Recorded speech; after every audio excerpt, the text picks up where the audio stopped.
அன்றைக்கி office work சாயந்தரம் சீக்கிரமாகவே முடிஞ்சிருச்சு. ரியா, இது என்னது? பாப்பு இல்லை, பருப்பு. பாப்பு இல்லை சாமி, பருப்பு. Open open open the box. Open சொன்னால் தான் ஓப்பன் பண்ணுவேன். டின்னருக்கு கொஞ்சம் டிஃப்ரெண்ட்டாக ஏதாவது சாப்பிட்ணுன்னு தோணுச்சு. ஸோ எக் ஸ்டஃப்டு தோசை தான் வந்துட்டு பண்ணியிருந்தேன்.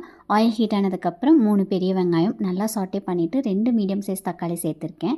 கொஞ்சமாக சீரகம், சோம்பு, 1 ஸ்பூன் இஞ்சி பூண்டு paste, 1/2 spoon chilli powder, 1/2 spoon கொத்தமல்லி தூள், 1/2 ஸ்பூன் கறி மசாலா தூள் சேர்த்துட்டு நல்லா பச்சை வாசனை போகிற அளவுக்கு வதக்கிக்கலாம். தேவையான அளவுக்கு உப்பு, தேவையான அளவுக்கு முட்டை சேர்த்துட்டு இந்த மாதிரி திரண்டு வந்ததுக்கப்புறம் கொத்தமல்லி எல்லாம் தூவினா ஸ்டஃபிங் வந்துட்டு ரெடி. தோசை 50% வெந்ததுக்கப்புறம் ஸ்டஃபிங் கொடுத்துடலாம். ரொம்பவே நல்லாயிருக்கும். ட்ரை பண்ணி பாருங்கள்.